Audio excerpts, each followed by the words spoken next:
Rajasthan prelim series में आज ही हम टेस्ट नंबर 6 डिस्कस करेंगे। इससे पहले हम 5 टेस्ट डिस्कस कर चुके हैं।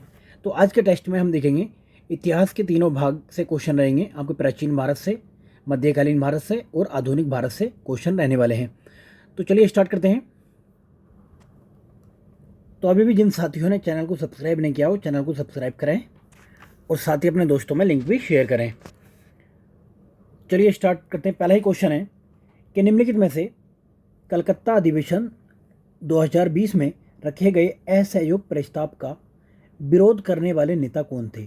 कब कलकत्ता अधिवेशन 1920 में असहयोग प्रस्ताव रखा गया था, उसका विरोध किसने किया था? तो उसका विरोध किसने किया था? तो देखिए, मोतीलाल नेहरू ने तो इसका सपोर्ट किया था। तो जिसमें मोतीलाल नेहरू आएगा वो आपका कट जाएगा, बाकी आंसर आ जाएगा। ठीक है, तो ये सपोर्ट में थे कौन? मोतीलाल नेहरू। तो इनका विरोध किसने किया था? सी आर दास ने, बिपिन चंद्र पॉल ने और मोहम्मद अली जिन्ना ने। यानी कि 1, 3, 4 आपका आंसर आ जाता है। चलिए नेक्स्ट चलते हैं। नीचे 2 वक्तव्य दिए गए हैं, कथन और कारण।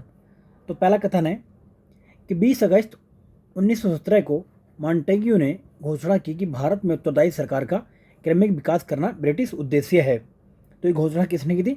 मॉन्टेग्यू द्वारा ये घोषणा की गई थी। कब? 1917 में।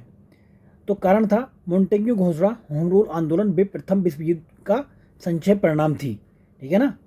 तो ये दोनों बातें ठीक है और इसका ये व्याख्या भी सही करता है। चलिए नेक्स्ट चलते हैं। इंकलाब जिंदाबाद नारे की रचना किसने की थी? तो रचना पूछ रहा है इससे। तो रचना की थी, देखिए, मोहम्मद इकबाल द्वारा इसकी रचना की गई थी। इनकी पुस्तक थी जिसमें इसके बारे में लिखा गया है बांग ए दर्रा के नाम से। अगर बात करें कि सबसे पहले इसको किसने लगाया था, तो ये कौन थे? भगत सिंह ने इस नारे का प्रयोग पहली बार में किया था। ठीक है, पहली बार किसने किया था? भगत सिंह ने किया था। नेक्स्ट है क्वेश्चन नंबर 4।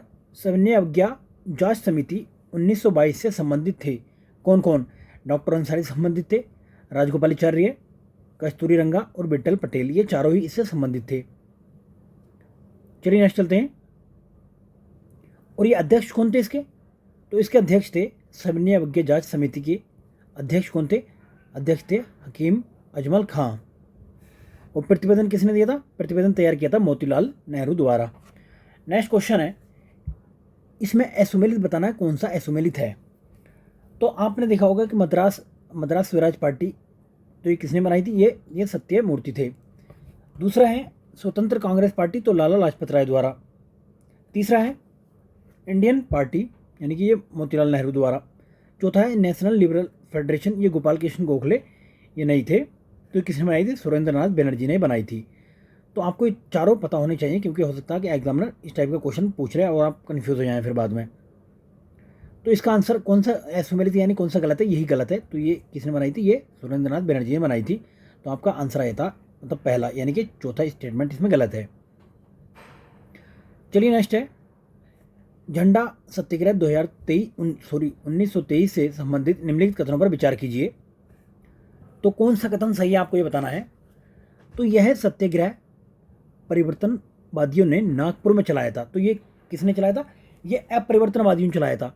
किसने? अपरिवर्तनवादियों ने चलाया था, जिसमें सरदार वल्लभ भाई पटेल तथा बिट्टल भाई पटेल के नेतृत्व में नागपुर में चलाया गया था। तो आपको पता होना चाहिए कि ये वल्लभ भाई पटेल और बिट्टल भाई पटेल ये अपरिवर्तनवादी थे। ये तो इन्होंने चलाया था कहाँ पर? नागपुर में। तो ये आपका पहला स्टेटमेंट गलत हो जाता है। दूसरा, यह कांग्रेस ध्वज पर प्रतिबंध लगाने के विरोध में था। तो दूसरा स्टेटमेंट ठीक है। तीसरा, इस दौरान स्थानीय कांग्रेसियों ने नागपुर चलो का नारा दिया। जाहिर सी बात है, जब नागपुर में चलना था तो नागपुर चलो का नारा दिया गया। तो दूसरा और तीसरा स्टेटमेंट ठीक है, बाकी पहला स्टेटमेंट गलत है। क्वेश्चन नंबर 7 है, किस वायसराय के सुझाव पर भारतीयों को श्वेत कमीशन से बाहर रखा गया था? यानी कि आप जानते हैं कि साइमन कमीशन से बाहर रखा गया था। तो किसके? ये था लॉर्ड इरविन के सुझाव पर। चलिए नेक्स्ट चलते हैं। क्वेश्चन नंबर 8 है, प्रिंस एमंग पीस मेकर्स किसे कहा गया है? तो ये लाला लाजपत राय को कहा गया है। चलिए नेक्स्ट है क्वेश्चन नंबर 9, भारतीय स्वतंत्रता लीग से संबंधित निम्नलिखित कथनों पर विचार कीजिए। तो कौन सा कथन सत्य है आपको ये बताना है। तो पहला है, इसका गठन 1928 में मोतीलाल नेहरू और सुभाष चंद्र बोस ने मिलकर किया था। जबकि देखिए इसका गठन किसने किया था, इसका गठन किया था रासबिहारी बोस ने मार्च 1942 को टोक्यो में। तो पहला स्टेटमेंट गलत हो जाता है। दूसरा, इस लीग के अध्यक्ष एस श्रीनिवास अय्यर थे, तो ये भी गलत है। इसके अध्यक्ष कौन थे? तो देखिए ये यहाँ पे ये सत्य की बात कर रहा है, तो ये केवल दूसरा वाला सत्य है। ये मतलब एक्सप्लेनेशन यहाँ पे गलत दिया हुआ है कि इसके मतलब आंसर जो दिया हुआ ना यहाँ पे ये दिया हुआ डी, लेकिन इसका आंसर होना चाहिए मेरे हिसाब से बी आंसर होना चाहिए। इसके अध्यक्ष कौन थे? ये श्रीनिवास अय्यर इसके अध्यक्ष थे। चलिए नेक्स्ट है स्थान और संबंध आपको बताने हैं इसमें से। तो पहला स्थान की बात करते हैं मध्य प्रांत की। तो मध्य प्रांत आपका कहाँ पे? ये बन सत्याग्रह मध्य प्रांत से संबंधित है। वहीं देखिए बिहार को आप जानते हैं चौकीदारी कर से संबंधित है। वहीं आसाम की बात करें तो आसाम ये कनिंगम सर्कुलर निकाले गए थे। दूसरे नागालैंड में जियारलंग आंदोलन चलाया गया था, तो इसका आंसर सी आ जाता है। चलिए नेक्स्ट है महात्मा गांधी को मलंग बाबा किस आंदोलन के संचालन के कारण कहा गया था? तो ये नमक आंदोलन के संचालन की वजह से इन्हें मलंग बाबा कहा गया था। नेक्स्ट क्वेश्चन है किस योजना के अंतर्गत उच्च शक्ति एवं सिंचाई से संबंधित दामोदर घाटी परियोजना की शुरुआत की गई थी? तो कौन सी? तो ये की गई थी प्रथम पंचवर्षीय योजना। चलिए नेक्स्ट चलते हैं। एक तरफ समाचार पत्र हैं और दूसरी तरफ इसके संपादक हैं। तो सोम प्रकाश की बात करें तो सोम प्रकाश 1859 में ईश्वरचंद्र विद्यासागर के द्वारा निकाला गया था ये। तो पहले का तीसरा तो ये गया आपका तीसरा दो में है। अभी वहीं बात करते हैं अब इंडियन मिरर की। तो ये निकाला गया देवेंद्र नाथ टैगोर द्वारा। वहीं युगांतर किसने निकाला था? तो बरिंद्र घोष ने निकाला था। और नेटिव ओपिनियन ये निकाला था B.N. मॉडलिक। तो ये आपका पहला आंसर आ जाता है। तो सोम प्रकाश 1859 में ईश्वरचंद्र विद्यासागर द्वारा बांग्ला भाषा में कलकत्ता से प्रकाशित किया गया था। वहीं इंडियन मिरर की बात करें हम तो 1861 में देवेंद्र नाथ टैगोर द्वारा ये केशवनंदन चंद आदि द्वारा अंग्रेजी भाषा में कलकत्ता से निकाला गया था। युगांतर की बात करें 1906 में बरिंद्र घोष एवं साथियों द्वारा बांग्ला भाषा में निकाला गया था। नेटिव ओपिनियन की बात करें 1864 में B.N. मॉडलिक द्वारा अंग्रेजी भाषा में मुंबई से प्रकाशित किया गया था। नेक्स्ट है राष्ट्रीय आंदोलन की निम्नलिखित घटनाओं को कालानुक्रम व्यवस्थित कीजिए और नीचे दिए गए कुटों की सहायता से इसको लिखना है। तो इनमें सबसे पहले हम बात करते हैं सबसे पहले किसकी? तो सबसे पहले देखिए स्वराज पार्टी का गठन आप सब जानते हैं कब हुआ था? 1923 में हुआ था। तो तीसरा सबसे पहला आएगा तो ये गया आपका। उसके बाद में आया था आपका कांग्रेस की प्रांतीय सरकारों द्वारा त्यागपत्र। ये कब हुआ था? तो ये हुआ था 1939 में। तो दूसरे नंबर पर आ गया दूसरा अभी इनमें से आंसर हो सकता है। और फिर तीसरे नंबर पर आ गया बेबल योजना। आप जानते हैं बेबल योजना 1945 की है। मुस्लिम लीग की सीधी कार्रवाई दिवस ये 1946 की है। तो ये चौथा सबसे लास्ट में आएगा, तो आपका पहला आंसर आ जाता है। चलिए नेक्स्ट है चिराला फिराला आंदोलन से संबंधित निम्नलिखित कथनों पर विचार कीजिए और कौन सा कथन असत्य आपको बताना है। यह आंदोलन करने से संबंधित है, अदा करने से संबंधित है, पहली बात ठीक है। दूसरा असहयोग आंदोलन के दौरान कर्नाटक में हुआ था। ये कर्नाटक में नहीं, ये कहाँ पे हुआ था? आंध्र प्रदेश में हुआ था। ये कहाँ पे? आंध्र प्रदेश में। तो दूसरा स्टेटमेंट गलत है, तो ये नहीं हो सकता। अभी दूसरा स्टेटमेंट गलत है, पहला तो आपने देखा सही था, तो आपका आंसर आ गया सी। प्रमुख नेता कौन थे इसके? तो लक्ष्मी नारायण के तेलुगु उपन्यास ये मलमली में मिलता है इसका चित्रण।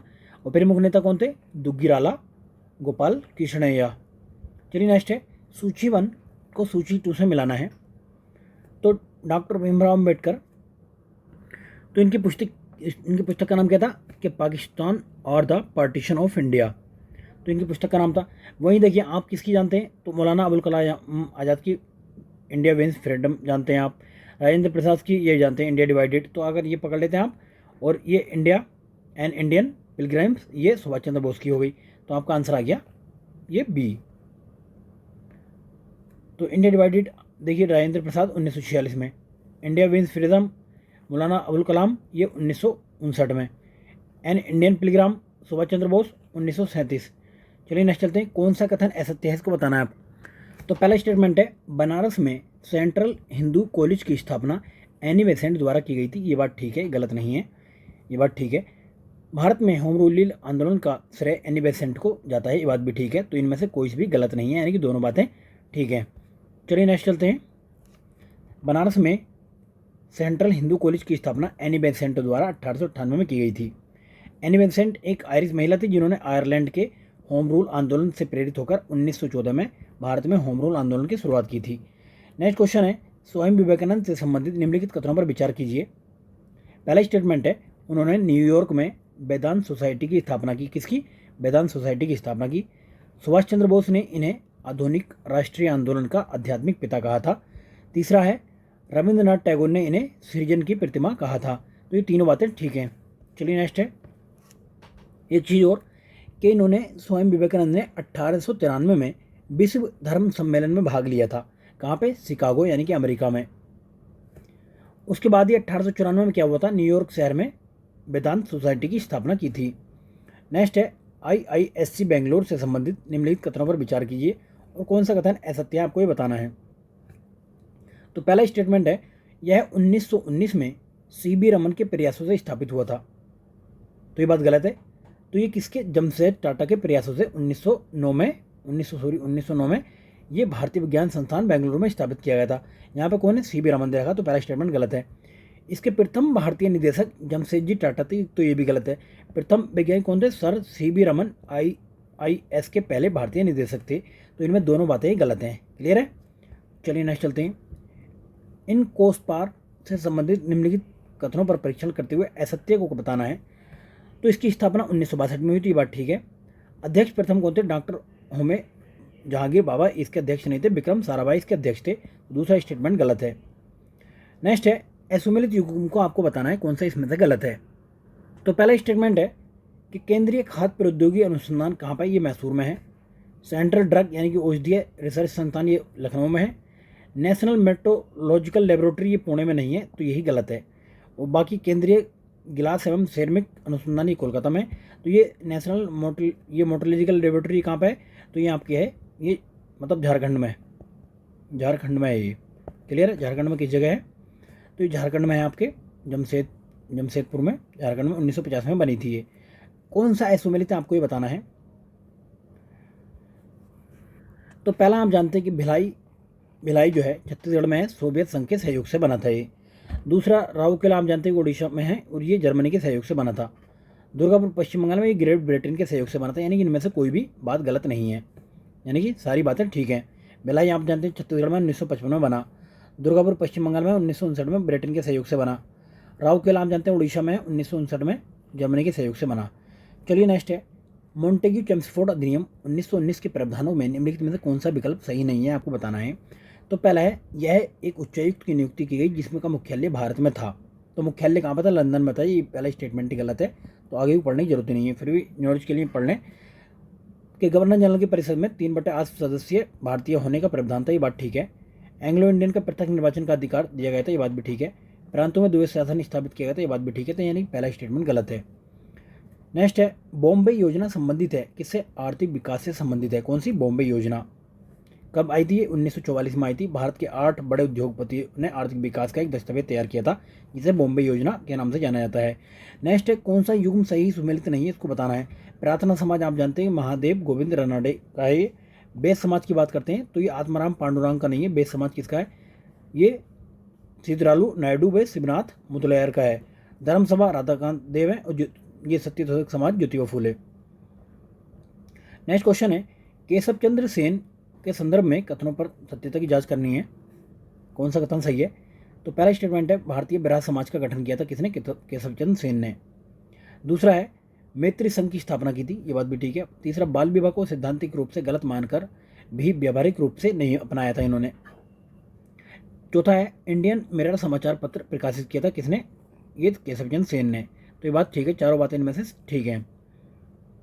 चलिए नेक्स्ट है, क्योंकि ये माना जाता है कि इन्होंने अपनी पुत्री का विवाह जो बिहार के राजा से कर दिया था, तो ये कैसा मानना हो गया है ना। तो ये लोग कहते हैं कि इन्होंने मतलब बड़ी बड़ी बातें करते थे, लेकिन ये अपने आप पे फॉलो नहीं किया था ये बाल विवाह वाला कंसेप्ट। चलिए नेक्स्ट चलते हैं, आर्य समाज के संबंध में कथनों पर परीक्षण कीजिए। कौन सा कथन सत्य है बताना है आपको। तो आर्य समाज के बारे में बताना। 1875 में बम्बई में इसकी स्थापना की गई थी। ये बात ठीक है। पहला, ये ऋग्वेद को प्रमाणिक ग्रंथ मानते थे। तो दूसरी बात भी ठीक है। इसने अंतर्जातीय विवाह का समर्थन नहीं किया था। तो ये बात गलत है। इसने अंतर्जातीय विवाह का समर्थन किया था। ठीक है। चौथा, यह कर्म आधारित वर्ण व्यवस्था को न्यायसंगत मानते थे। तो ये बात भी ठीक है। तो पहला दूसरा चौथा इसका ठीक है। देखिए, दयानंद सरस्वती द्वारा 1875 में बॉम्बे में आर्य समाज की स्थापना की गई थी। और ये ऋग्वेद को प्रमाणिक मानते हुए इन्होंने कहा था कि वेदों की ओर लौटो का नारा दिया था। क्या वेदों की ओर लौटो का नारा किसने दिया था? ये दिया था इन्होंने, दयानंद सरस्वती ने। चलिए नेक्स्ट है, सर सैयद अहमद खान के संदर्भ में आपको बताना है कि कौन सा कथन इसमें असत्य है। तो पहला कथन है देवबंद आंदोलन की स्थापना की थी, ये बात गलत है, इन्होंने अलीगढ़ आंदोलन की स्थापना की थी। तो पहला स्टेटमेंट गलत हो गया। दूसरा है बाइबल पर टीका लिखी थी, तो ये बात तो ठीक है, ये गलत नहीं है। तो दूसरे जिसमें आगा वो गलत नहीं है, तो अब कौन सा गलत है? फिर एक ही बचा हमारे पास में, डी ऑप्शन गलत है। पीरी मुरीदी प्रथा का समर्थन किया था, तो ये बात भी गलत है। तीसरा, इनका प्रारंभ से हिंदू विरोधी दृष्टिकोण था, ये बात गलत है, ये भी तीनों बातें गलत हैं ये। चलिए नेक्स्ट क्वेश्चन है, इनकी पत्रिकाएं देख लेते हैं। एक तो तहजीबुल अखलाक पत्रिका थी इनकी, और एक राजभक्त मुसलमान के नाम से थी। नेक्स्ट है ऑल इंडिया वुमेन कॉन्फ्रेंस यानी कि AIWC के संदर्भ में कथनों की जांच कीजिए, कौन सा कथन सही है आपको बताना है। तो पहले ये इसका गठन 1927 में किया गया था, इसका ऑल इंडिया वुमेन कॉन्फ्रेंस का। दूसरा है मार्गरेट कजन्स द्वारा इसका गठन किया गया था, ये बात भी ठीक है। तीसरा, पहला सम्मेलन पुणे में किया गया था। चौथा है महारानी चिमनाबाई गायकवाड़, सरोजिनी नायडू वे कमला देवी चट्टोपाध्याय इसकी सदस्य थी, तो ये चारों बातें ठीक हैं। चलिए नेक्स्ट चलते हैं, DK करबी के संबंध में देख लेते हैं, क्या देख लेते हैं कौन सा कथन सही है। तो पहला स्टेटमेंट है इन्होंने 1899 में विधवा आश्रम की स्थापना की थी, ये बात ठीक है। तो ये विधवा पुनर्विवाह संघ के सचिव भी रहे हैं। नेक्स्ट है, दूसरा है सत्य प्रकाश नामक पत्रिका प्रकाशित की थी, तो ये गलत है। तो ये किसने प्रकाशित की थी? ये करसोन दास जी ने प्रकाशित की थी, करसोन दास नाम था इनका, इन्होंने प्रकाशित की थी ये। दूसरा स्टेटमेंट गलत है, तो दूसरा जिसमें आएगा वो गलत हो जाएगा। नेक्स्ट है, ये विधवा पुनर्विवाह संघ के सचिव थे, तो बात ठीक है। चौथा है स्वयं ने भी विधवा से विवाह किया था, तो ये भी बात ठीक है। तो पहला तीसरा चौथा इसका आंसर आ जाता है। 1906 में इन्होंने DK करबी ने बम्बई में भारतीय महिला विश्वविद्यालय की स्थापना की थी। किसने? इन्होंने DK करबी ने। सत्यप्रकाश पत्रिका गुजराती भाषा में थी और किसने? करसोन दास मलजी ने ये निकाली थी ये। नेक्स्ट चलते हैं, क्वेश्चन नंबर 31 है, तो प्रकाशक और दूसरी तरफ समाचार पत्र हैं। लाला लाजपत राय का क्या था? वंदे मातरम था ये। वहीं पर बात करें मदन मोहन मालवीय का, तो अभ्युदय था इनका। मोहम्मद अली की बात करें तो कॉमरेड था, और गांधी जी का था हरिजन। ठीक है, तो इसके हिसाब से आपका आंसर आ गया बी, वंदे मातरम। ये किसने? लाला लाजपत राय ने लाहौर से निकाला था उर्दू भाषा में। अभ्युदय की बात करें तो अभ्युदय मदन मोहन मालवीय का था, 1907 में वाराणसी से निकाला था हिंदी भाषा में। हरिजन की बात करें तो ये गांधी जी का था, 1933 में निकाला था पूना में हिंदी भाषा में। कॉमरेड की बात करें मोहम्मद अली जिन्ना ने 1911 से निकाला था अंग्रेजी भाषा में। चलिए नेक्स्ट चलते हैं, 1938 में गठित राष्ट्रीय नियोजन समिति का अध्यक्ष कौन था? तो इसके अध्यक्ष थे पंडित जवाहरलाल नेहरू। उद्देश्य क्या था? भारत में उद्योगों के विकास पर बल देना। चलिए नेक्स्ट क्वेश्चन है, लखनऊ समझौते के बारे में देख लेते हैं हम। तो इसमें कौन सा कथन सत्य है बताना है। तो इसमें कांग्रेस के गरम दल व नरम दल का विलय हो गया था, ये बात ठीक है। और दूसरी चीज़ और बता दूँ इसमें कि कांग्रेस और मुस्लिम लीग में परस्पर सहयोग हेतु समझौता हुआ था, तो दोनों बातें ठीक है। तो इसकी दोनों बातें ठीक हैं। तो 1916 में लखनऊ का ये कांग्रेस का कहाँ पे? लखनऊ में अधिवेशन हुआ था, जिसमें बाल गंगाधर तिलक और मोहम्मद अली जिन्ना के प्रयासों से मुस्लिम लीग व कांग्रेस के मध्य समझौता हुआ। कभी कभी इनका दोनों का नाम पूछ लेता है। नेक्स्ट है, क्वेश्चन नंबर 34 है, क्रिप्स मिशन और शिमला सम्मेलन से विचार विमर्श में कांग्रेस का नेतृत्व किसने किया था? तो इसका नेतृत्व किया था अबुल कलाम आज़ाद द्वारा। क्रिप्स मिशन यानी कि 1942 में भारत आया था, जिसे वार्ता करने तो कांग्रेस की तरफ से मौलाना अबुल कलाम आज़ाद को और जवाहरलाल नेहरू को अधिकृत किया गया था। वहीं बात करते हैं शिमला सम्मेलन 1945 में हुआ, बेबिल प्रस्ताव पर विचार करने के लिए किया गया था। कांग्रेस के प्रतिनिधि के रूप में मौलाना अबुल कलाम आज़ाद ने इसमें हिस्सा लिया था।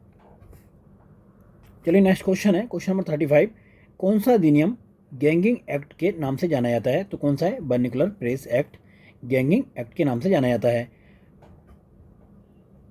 चलिए नेक्स्ट है, काकोरी कांड हेतु निम्नलिखित में से किन क्रांतिकारियों को फांसी की सजा दी गई थी?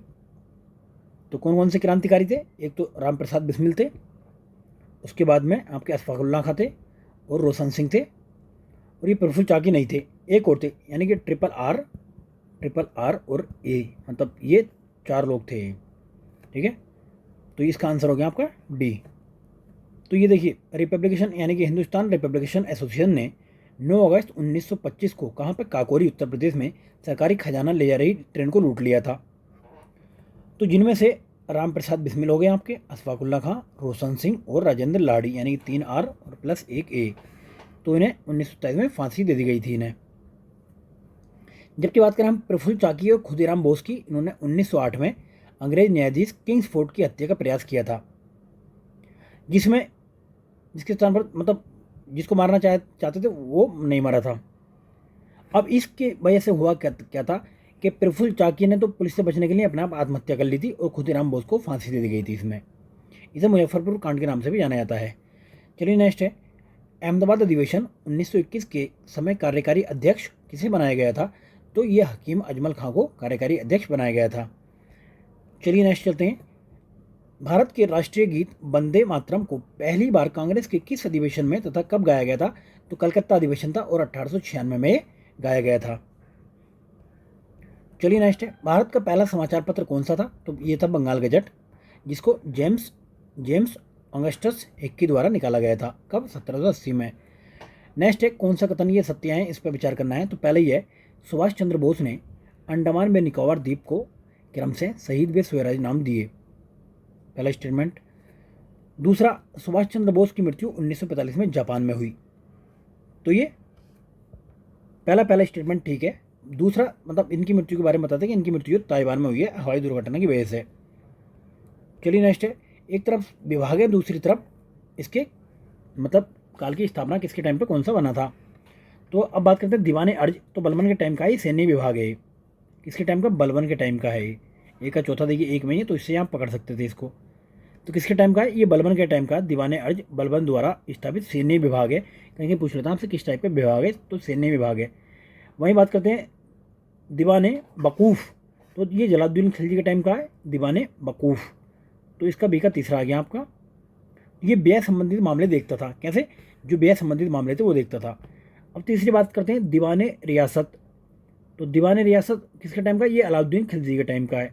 और दीवाने खैरात फिरोज शाह तुगलक के टाइम का है। चलिए नेक्स्ट है, असुमेलित युगम को आपको पहचानना है। तो पहला, हुमायूं का मकबरा, ये मिर्जा गियास बेग ने बनवाया। ताजमहल, उस्ताद अहमद लाहौरी। तीसरे की बात करते हैं न्याय की जंजीर। तो ये शाहजहां द्वारा नहीं, ये न्याय की जंजीर लगाई गई थी किसके द्वारा? जहांगीर के द्वारा लगाई गई थी। नीलोफर बाग कहाँ पर? ये बाबर द्वारा बनवाया गया था। नेक्स्ट है, एक तरफ सिख गुरु हैं और दूसरी तरफ उनके कार्य हैं। तो गुरु नानक के बारे में आप जानते होंगे, इन्होंने लंगर प्रथा को प्रारंभ किया था। तो पहले का पहला ठीक है। गुरु अंगद सिंह के बारे में गुरुमुखी ठीक है लिपि। तीसरे की बात करते हैं गुरु गोविंद सिंह की, तो उन्होंने खालसा पंथ की स्थापना की थी। चौथे की बात करते हैं गुरु अर्जुन देव की, तो उन्होंने आदि ग्रंथ का संकलन किया था। तो पहला, दूसरा, तीसरा, चौथा ठीक है ये। नेक्स्ट है, एक तरफ तो विद्वान है, दूसरी तरफ संप्रदाय है। तो पहले है शंकराचार्य है, तो इनका संप्रदाय कौन सा था? तो इनका संप्रदाय था आपका ये स्मृति संप्रदाय। दूसरी तरफ है रामानुजाचार्य, तो रामानुजाचार्य का संप्रदाय था श्री संप्रदाय। तीसरी तरफ में दादू दयाल, तो दादू दयाल का संप्रदाय निपक संप्रदाय। और निम्बाकाराचार्य, तो इनका था सनक संप्रदाय। तो आपका बी आंसर आ जाता है। नेक्स्ट असुमेलित को इसमें पहचानना है। तो पहला है तुलसीदास जी की, ये रामचरितमानस है। कबीर की बीजा के, गुरु नानक की जपूजी है। सूरदास की कवितावली इनकी नहीं, तुलसीदास की है ठीक है, तुलसीदास की है कवितावली। तो यही गलत है, कवितावली तुलसीदास जी ने की रचना है। नेक्स्ट है, रामानंद के संदर्भ में कथनों पर विचार कीजिए। तो इनमें से कौन सा कथन सही है, आपको ये बताना है। तो पहला स्टेटमेंट है, उत्तर भारत में भक्ति आंदोलन का प्रवर्तन इन्होंने किया था। ये बात ठीक है, रामानंद जी ने किया था। दूसरा, हिंदी के उपदेश देने वाले पहले संत, ये बात भी ठीक है। इसके सभी शिष्य पुरुष थे, कोई भी महिला शिष्य नहीं थी। तो ये बात गलत है। तो तीनों नहीं होगा, एक नहीं होगा, कोई भी नहीं होगा। इसमें केवल 2 इसके सही सुमेलित हैं। देखिए, इनकी महिला भी शिष्य थी, उनका नाम था पद्मावती और सुरसीर। क्लियर है। चलिए नेक्स्ट चलते हैं। एक तरफ सूफी संत हैं, दूसरी तरफ सिलसिले हैं। तो पहले की देखिए, कुतुबुद्दीन बख्तियार काकी की बात करते हैं, तो ये कौन से सिलसिले से? चिश्ती सिलसिले से रिलेटेड थे। वहीं बहाउद्दीन जकरिया की बात करते हैं, तो ये फिरदौसी सिलसिले से थे। किससे? फिरदौसी। और मियाँ मीर किससे से? मियाँ मीर थे कादरिया सिलसिले से। बात करें बदरुद्दीन समरकंदी, तो ये सोहरावर्दी सिलसिले से थे। तो आपका पहला आंसर आ जाता है। नेक्स्ट है, एक तरफ सूची है, दूसरी तरफ सूची 200 मिलाना है। तो खानका आप जानते होंगे, खानका क्या होती है? तो ये होती है सूफी संतों का निवास स्थान। वहीं बात करते हैं मुरीद, तो मुरीद होते हैं आपके शिष्य। दूसरी बात करते हैं बेसरा, बेसरा होते हैं शरीयत में विश्वास नहीं करने वाले। कहते हैं ना बासरा और वेसरा, तो वासरा वही होते हैं जो शरीयत में विश्वास करते हैं, बे मतलब सरा वो होते हैं जो शरीयत में विश्वास नहीं करते। समा क्या होता है भाई? समा, आज समा बांधते हैं, है ना, समा बांधते हैं, समा जमाते हैं आज, तो संगीत कार्यक्रम होता है एक। तो ये आपका आंसर हो गया पहला। क्लियर है? चलिए नेक्स्ट चलते हैं। विजयनगर साम्राज्य के संदर्भ में निम्नलिखित कथनों पर विचार करना है आपको। तो कौन सा कथन सही है आपको बताना है। तो पहला स्टेटमेंट है कि मंदिर स्थापत्य की पिरिविदा शैली से प्रचलित थी, जो द्रविड़ शैली का ही एक रूप थी। तो पहली बात ठीक है। दूसरा, गंगा देवी ने मधुरा विजयंगम ग्रंथ लिखा था। तो ये बात भी ठीक है। तीसरा, विजयनगर की राजभाषा तेलुगु थी। तो ये बात गलत है, तीसरा स्टेटमेंट गलत है, पहला और दूसरा ठीक है। तो देखिए सही क्या था, गोपुरम मंदिर स्थापत्य के प्रमुख अंग बन गए और अत्यधिक विशाल गोपुरम को राया गोपुरम कहा गया था। अमान मंडप यानी देवता की पत्नी का पृथक मंदिर वे कल्याण मंडप त्रिवेदा शैली की प्रमुख विशेषता थी। अब प्रमुख मंदिर कौन कौन से थे? इसके प्रमुख मंदिर थे ये हजारा राम मंदिर देवराय सेकंड ने बनवाया था, विट्ठल स्वामी मंदिर बनवाया था कृष्ण देव राय ने, मधुरा विजयम ग्रंथ की लेखिका गंगा देवी कुमारी कंपन की पत्नी थी ये। तो इसकी भाषा कौन सी थी? कन्नड़ भाषा हुआ करती थी। तो यहाँ पर कौन सा भाषा दिया था? यहाँ पर तेलुगु दिया था, तो कन्नड़ इनकी भाषा होती थी। चलिए नेक्स्ट चलते हैं। एक तरफ पुस्तक है, दूसरी तरफ लेखक है। तो अगर आपको एक भी पता है कि रामाभ्युदयम ये जो है किसकी थी? राजू राम। देखिए राम और राम, तो इससे आपने पकड़ लिया, पहले का तीसरा यहाँ से आपने पकड़ा, आंसर आ गया आपका। वही बात करते हैं परिजात हरण की, तो ये किसकी? नंदी तिम्मन की थी। राजशेखर चरित की बात करते हैं तो ये किसकी थी? मादम्यारी मल्लन की। वहीं कालहस्ती महात्म्य की बात करते हैं तो ये थी किसकी? ये थी दुर्जेटी की। तो ये आपका सी आंसर आ जाता है। नेक्स्ट है, विजयनगर में संगीत कला के संदर्भ में निम्नलिखित कथनों पर विचार कीजिए। तो कौन सा कथन सही है आपको बताना है। तो पहला स्टेटमेंट है सायण ने संगीत पर पुस्तक संगीत सार लिखी थी। ये बात ठीक है, किसने? सायण ने। देवराय सेकंड के दरबारी विद्वान लक्ष्मी नारायण ने संगीत सूर्योदय का नाम की पुस्तक लिखी थी। दोनों बातें ये ठीक है।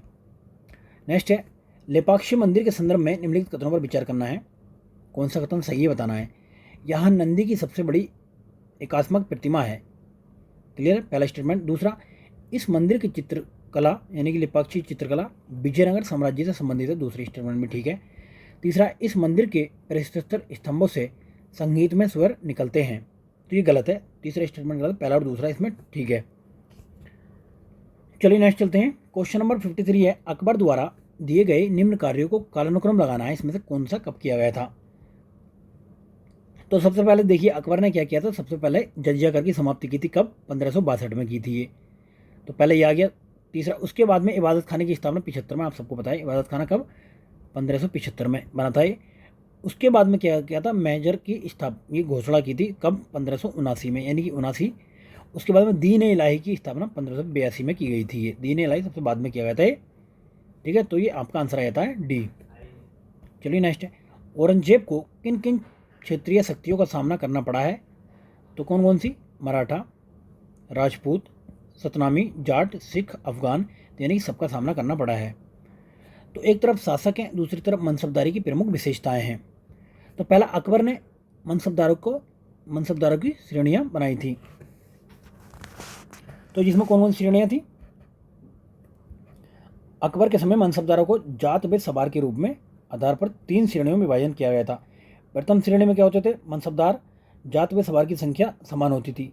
द्वितीय श्रेणी के मनसबदारों में क्या होता था? सवार पद की संख्या जात से कम किंतु जात से अधिक होती थी। तृतीय में मनसबदार में सवार पद की संख्या जात के आधे से भी कम होती थी, ठीक है। तो दूसरे की बात करें तो 2 अस्पा और ये सिंह अस्पा प्रणाली किसने बनाई थी? जहांगीर ने बनाई थी ये। शाहजहां द्वारा वेतन के अनुपात में सैनिक दायित्व में कटौती की अनुमति दे दी। औरंगजेब द्वारा मशरूत किया गया था। चलिए, तो इसका आंसर हो गया पहला ही आंसर। तो जहांगीर द्वारा 2 अस्पा यानी कि मनसबदार को सवार पद के 2 गुना घोड़े रखने पड़ते थे। सिंह अस्पा क्या होता था कि सवार पद के 3 गुने घोड़े रखने पड़ते थे। पता लग गया 2 अस्पा और सिंह अस्पा क्या होता है।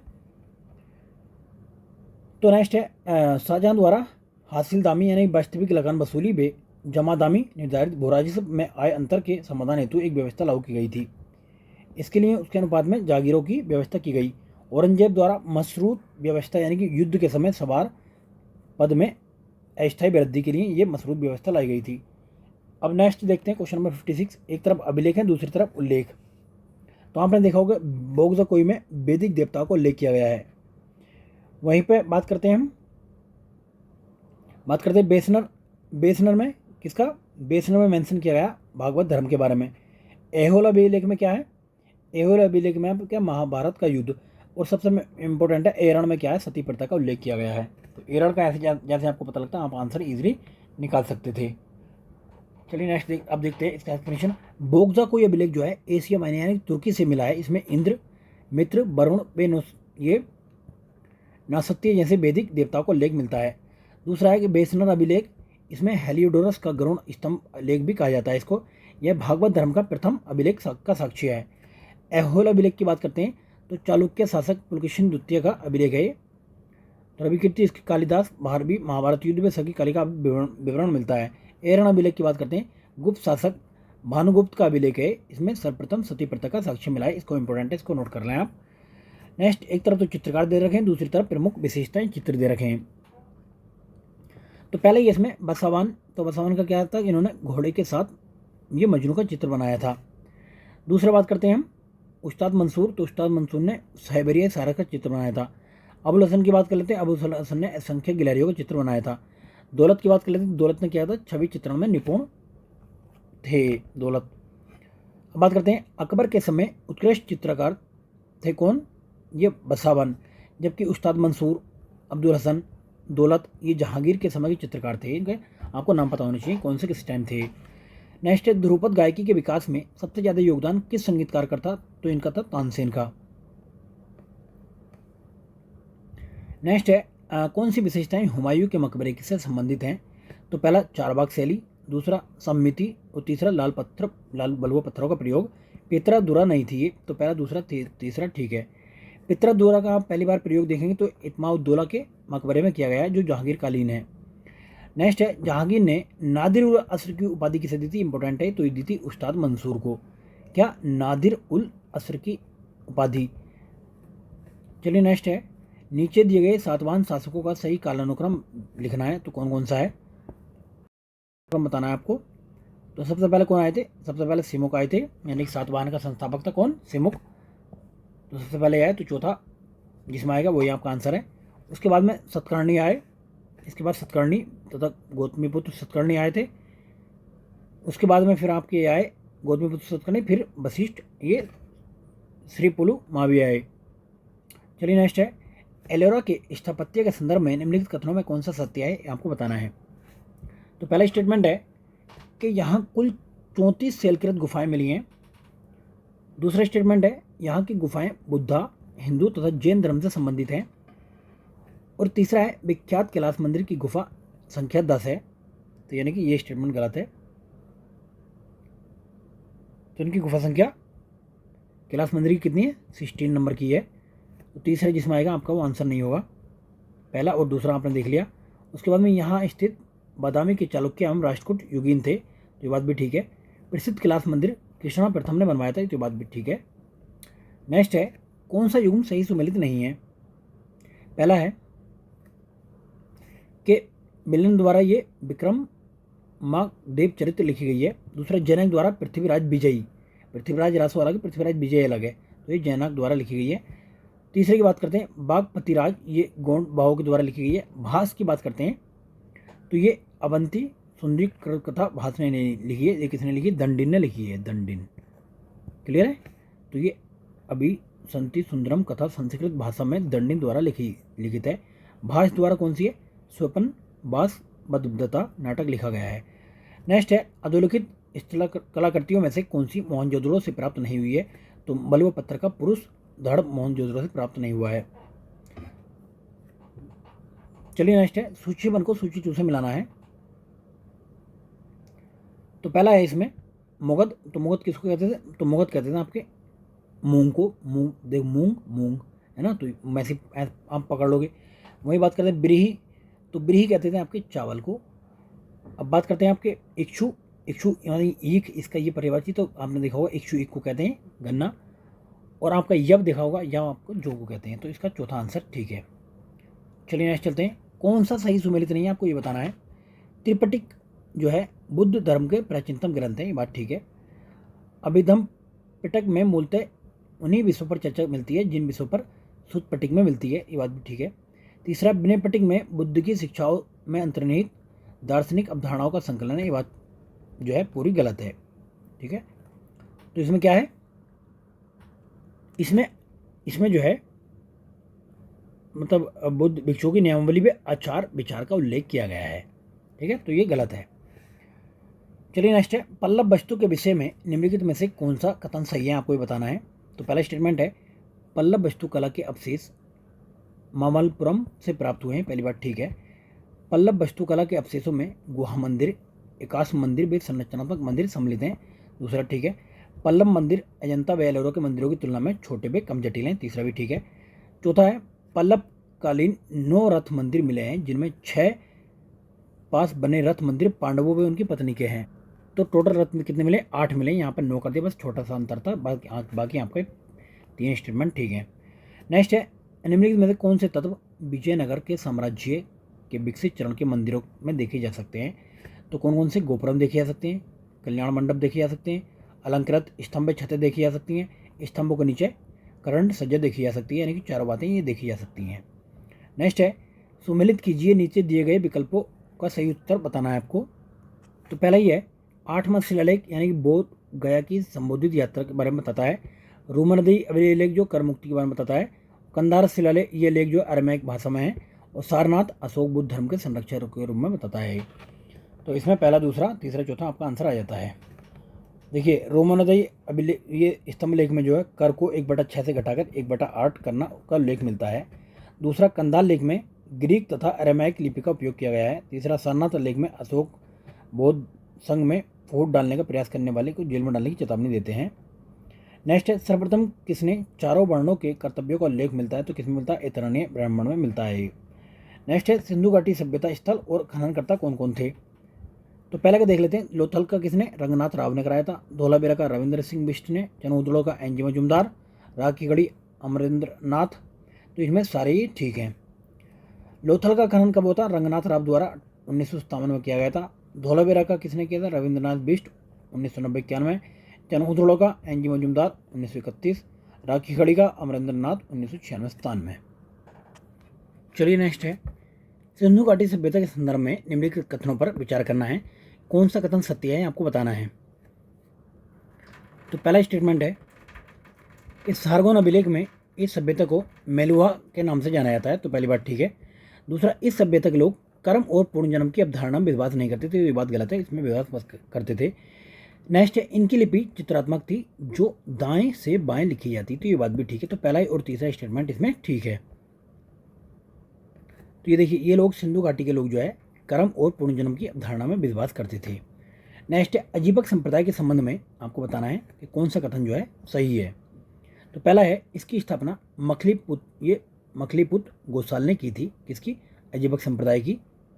दूसरा है, जो वेदों के सर्वोच्च अधिकार को स्वीकार नहीं करता था। दूसरा है, इनका मानना है कि किसी व्यक्ति के जीवन की सभी घटनाओं को नियति निर्धारित करती है। तो दोनों बातें ही ठीक हैं। चलिए नेक्स्ट है, क्वेश्चन नंबर 74 है। एक तरफ उपनिषद है, दूसरी तरफ प्रसिद्ध सूक्ति है। तो पहले का आपने देखा होगा, छांदोग्य क्या है, सूक्ति है तत्वम असि। दूसरा, बृहदारण्य की क्या है, अहम ब्रह्मसी। तो आप इससे पढ़ सकते हैं ब्रह्मसी ब्रह। तीसरा है मांडुक्य, तो मांडुक्य की आपकी अयम आत्मा ब्राही। मुंडको उपनिषद में आपने देखा होगा सत्यमेव भी जाते, तो इसको तो पता ही है आपको।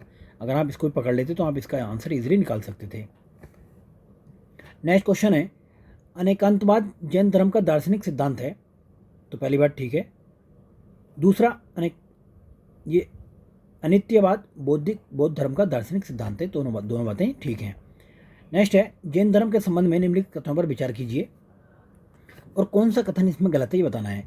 तो प्रथम जैन संगति में जैन धर्म का विभाजन हो गया था। तो ये बात ठीक है। जैन धर्म अनिस्बरवादी धर्म है। तो दोनों बातें ठीक है, इनमें से कोई भी गलत नहीं है। तो देखिए, चंद्रगुप्त मौर्य के शासनकाल में 298 ईस्वी पूर्व में पाटलिपुत्र में प्रथम जैन संगति का आयोजन किया गया था, जिसमें जैन धर्म दिगंबर व श्वेतांबर में विभाजित हो गया। कब? पहली बौद्ध इसमें जैन संगति में। दूसरा, जैन धर्म अनिश्वरवादी, नास्तिक और वेदों को अस्वीकार करता है। नेक्स्ट है 77, बौद्ध धर्म के संबंध में निम्नलिखित कथनों पर विचार करना है, कौन सा कथन सही है आपको बताना है। तो प्रथम बौद्ध संगति के पश्चात बौद्ध धर्म का विभाजन हो गया था, तो ये बात गलत है, तो पहला स्टेटमेंट गलत है। बौद्ध संगति का आयोजन सम्राट अशोक के शासनकाल में हुआ था, तो ये भी गलत है, किसके? कालाशोक के टाइम पे हुआ था ये। तो देखिए दोनों बातें गलत हैं इसमें, तो कोई भी सही नहीं है। तो देखिए द्वितीय बौद्ध संगति का आयोजन 383 ईस्वी पूर्व कालाशोक के शासनकाल में वैशाली में हुआ था। तो जिनको लोगों को ट्रिक ही नहीं पता, तो ट्रिक देख लो। देखिए इसकी ट्रिक है रब पक और इसके नीचे अक अक लिख दो, अक अक। तो रब पक यानी कि ये राजगीर है, वैशाली, पाटलिपुत्र और कश्मीर। अक से दो बड़े नाम है स्टार्टिंग में, पहले अशोक, कालाशोक, अशोक, उसके बाद में कनिष्क। ठीक है, तो ऐसे करके ये मिला दो सबको, तो रब पक अक अक हो गया। तो चारों आप कभी भी ना भूलने के हैं। चौथी बौद्ध संगति कनिष्क के टाइम पर, देखिए कक अक है ना, ये कश्मीर में आयोजित हुई थी। तो इसमें बौद्ध धर्म संघ का विभाजन हीनयान में महायान में हो गया था। नेक्स्ट है आदि शंकराचार्य के दर्शन के संदर्भ में निम्नलिखित पर विचार कीजिए। तो कौन सा कथन इसमें ठीक है आपको बताना है। इस दर्शन को अद्वैत वेदांत या अद्वैत का सिद्धांत कहा जाता है, पहली बात ठीक है। दूसरा, यह दर्शन बौद्ध दार्शनिकों का विरोधी है, तो दोनों बातें ठीक है। तीसरा, शंकर ने वेदों को सच्चा ज्ञान के स्रोत के रूप में खारिज कर दिया, तो ये तीसरी बात गलत है, तो पहला दूसरा सही है। आदि शंकराचार्य ने वेदों को सच्चे ज्ञान के स्रोत के रूप में स्वीकारिता दी थी, खारिज नहीं किया था। नेक्स्ट है कौन से मौर्य उत्तरकालीन साहित्यिक रचनाएं हैं, तो कौन कौन सी इसमें? तो एक तो गाथा सप्तशती, चरक संहिता और महाभाष्य, यानी कि तीनों हैं इसमें। तो बात करते हैं गाथा सप्तशती के लेखक हाल और चरक संहिता के लेखक चरक, महाभाष्य के लेखक पतंजलि।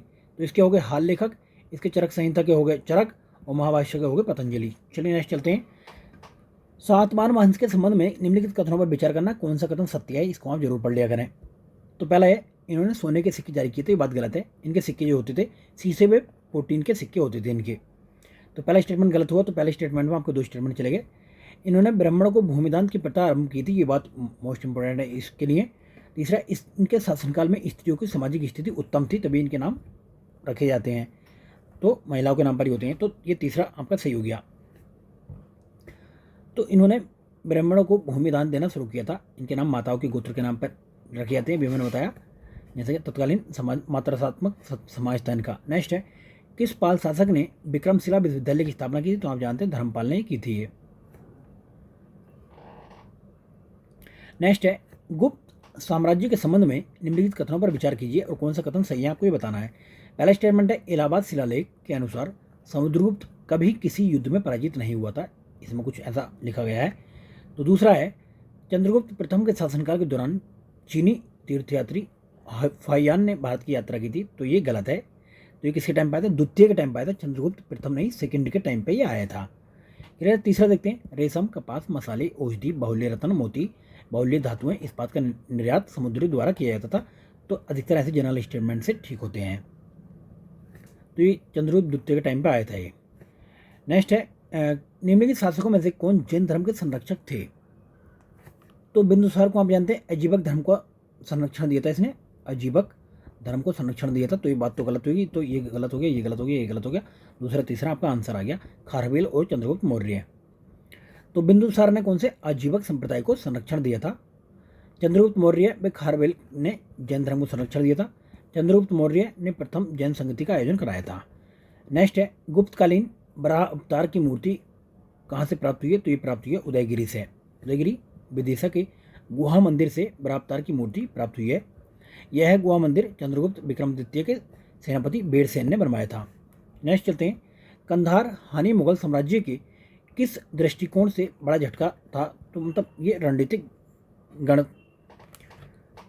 तो 1649 ईस्वी में फारस के शाह अब्बास द्वितीय ने कंधार को मुगलों से सदा के लिए जीत लिया था, जो मुगल साम्राज्य हेतु रणनीतिक दृष्टि से एक बड़ा झटका था। ऐसा रणनीतिक दृष्टि की वजह से।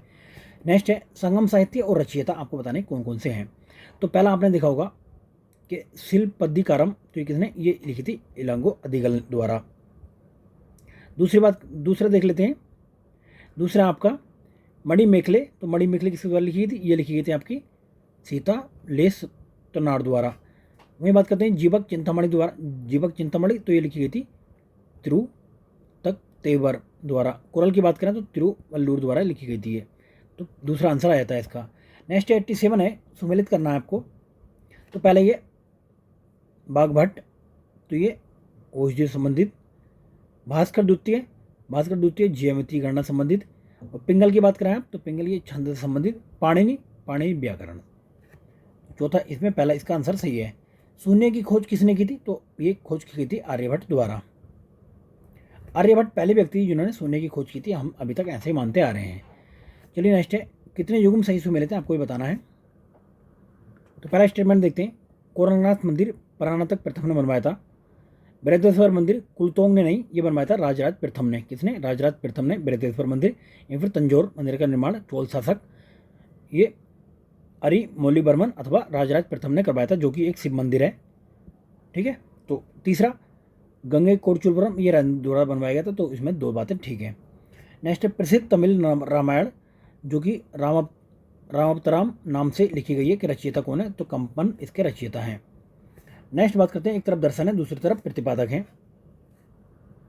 तो पहला है न्याय, तो इसकी गौतम है। वैशेषिक कणाद है, सांख्य के कपिल है और उत्तर मीमांसा बाद नारायण है। तो चारों ये इनमें से पहला आंसर आपका आ जाता है।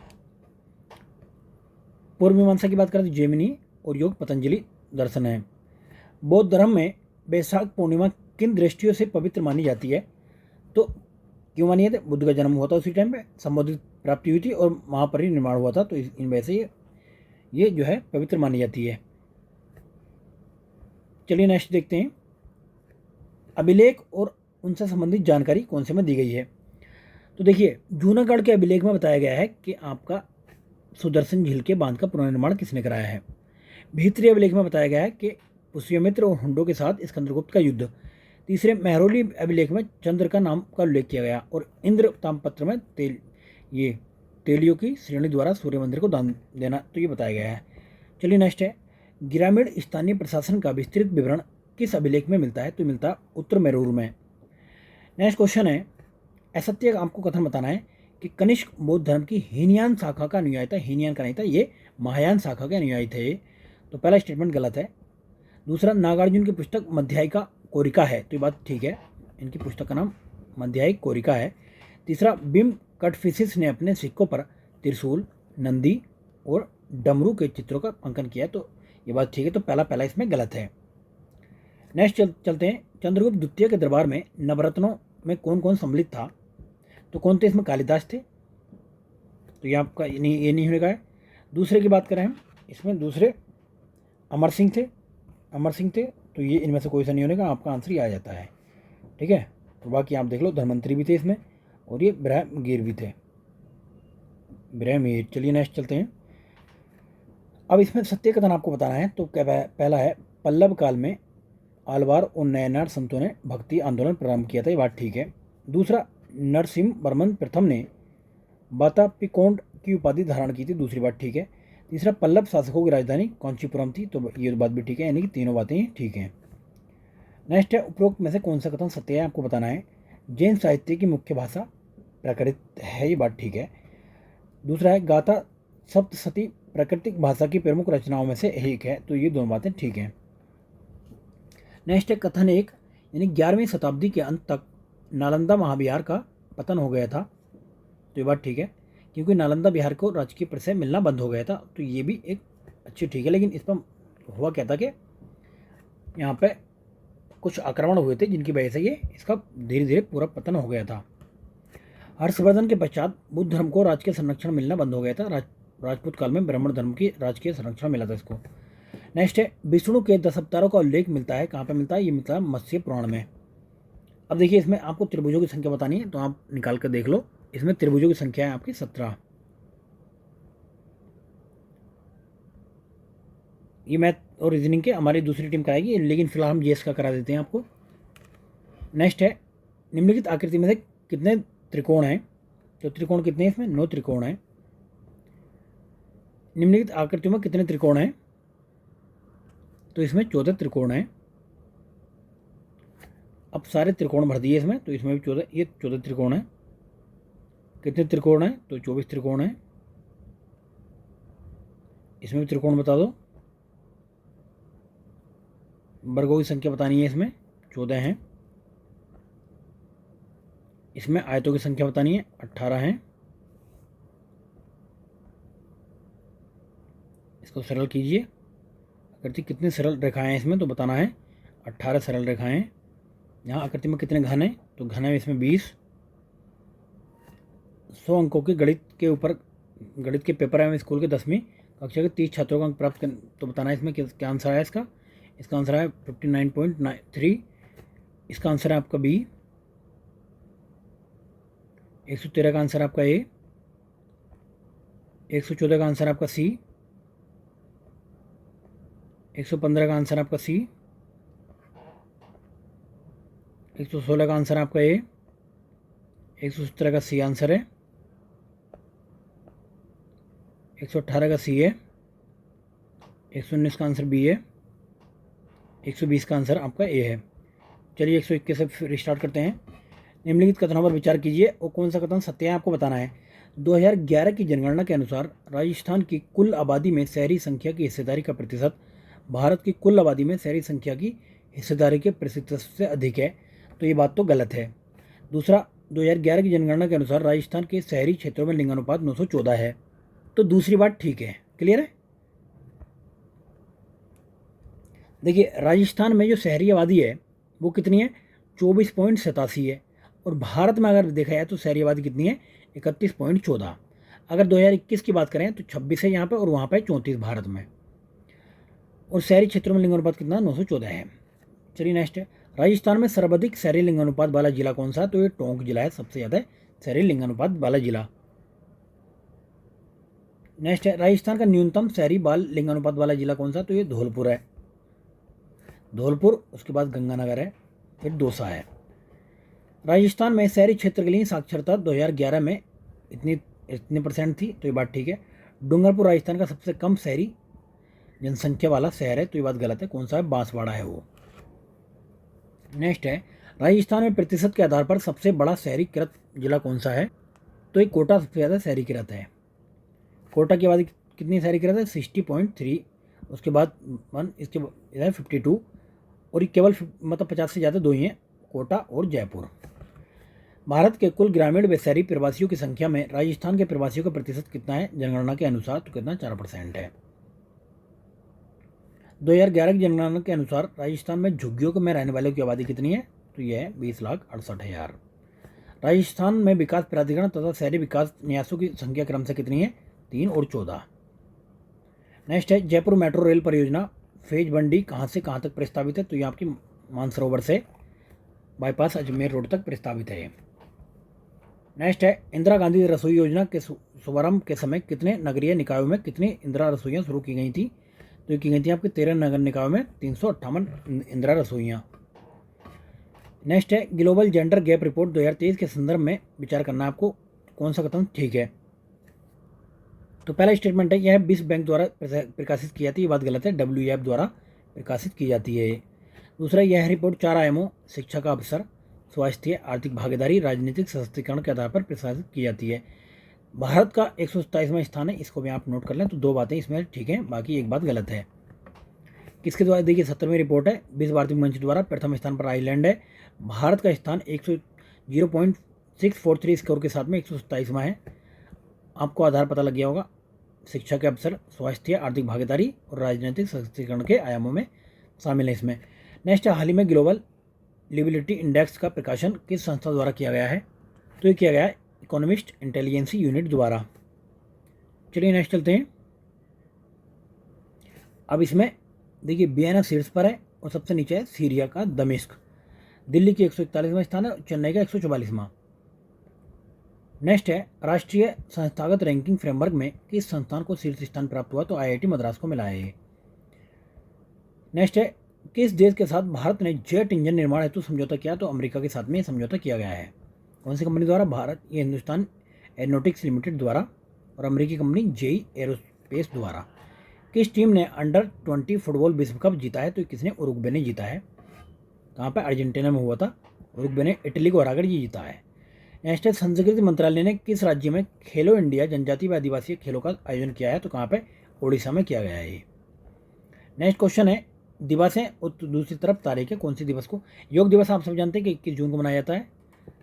उसके बाद पर्यावरण दिवस आप जानते हैं कि 5 जून को मनाया जाता है। तीसरा ओलंपिक दिवस, ओलंपिक दिवस जो है आपका ये मनाया जाता है 23 जून को। वहीं बचा एक लास्ट का बाल श्रम दिवस, ये 12 जून को मनाया जाता है। तो इसका आंसर आ गया आपका डी, योग दिवस, ओलंपिक दिवस, श्रम दिवस और पर्यावरण दिवस। नेक्स्ट इंपॉर्टेंट क्वेश्चन है, Vajpayee a ascent of the Hindu right 1924 to 77 पुस्तक के लेखक कौन है? तो ये अभिषेक चौधरी इसके लेखक हैं। अग्नि प्राइम मिसाइल के संदर्भ में आपको बताना है कि कौन सा कथन ठीक है। तो पहला स्टेटमेंट है इसमें, इसका विकास DRDO द्वारा किया गया, ये बात ठीक है। दूसरा, यह एक से अधिक बार हेड यानी कि युद्ध सामग्री ले जाने में सक्षम है, दूसरी बात भी ठीक है। तीसरा, यह एक इंटरकॉन्टिनेंटल मिसाइल है, तो ये बात गलत है। तो पहला दूसरा इसमें ठीक है। अब देख लेते हैं। तो यह जो है ये DRDO ने अग्नि प्राइम का सफल परीक्षण किया है। कहाँ से? APJ अब्दुल कलाम द्वीप से। रेंज 1000 किलोमीटर है। तो ये क्या है? मीडियम रेंज की बैलिस्टिक मिसाइल है। ये इंटरकॉन्टिनेंटल मिसाइल नहीं, एक बैलिस्टिक मिसाइल है। नेक्स्ट क्वेश्चन है, ग्लोबल स्टार्टअप इकोसिस्टम रिपोर्ट में भारत का विश्व में कौन सा स्थान है? स्टार्टअप के मामले में तीसरा स्थान है। प्रथम स्थान पर कौन है? अमेरिका है, उसके बाद चाइना है, फिर तीसरे स्थान पर भारत है। चलिए नेक्स्ट है, राष्ट्रीय फ्लोरेंस नाइटिंगेल पुरस्कार 2022 में किसे सम्मानित किया गया? तो नीरज तंबोलिया को सम्मानित किया गया है। नेक्स्ट है, महर्षि नवल के पैनोरमा का निर्माण कहाँ किया जा रहा है? तो ये किया जा रहा है जोधपुर में। महर्षि नवल, जिनके नाम पर नवल संप्रदाय प्रचलित है, इनके पैनोरमा का निर्माण जोधपुर में किया जा रहा है। नेक्स्ट है, जून 2023 में राजस्थान को किस क्षेत्र में केंद्रीय सरकार द्वारा पुरस्कृत किया गया है? तो ये पवन के क्षेत्र में प्रयुक्त किया गया है। चलिए नेक्स्ट क्वेश्चन है, राजस्थान स्कूल शिक्षा के विभाग के बच्चों को संकाय चयन और करियर काउंसलिंग के लिए कौन सा कार्यक्रम चलाया जा रहा है? तो ये चलाया जा रहा है डायल फ्यूचर। किसके द्वारा? राजस्थान स्कूल शिक्षा विभाग द्वारा। नेक्स्ट है, साहित्य अकादमी युवा पुरस्कार 2023 में देवीलाल माहिया को किस कृति के लिए प्रदान किया गया है?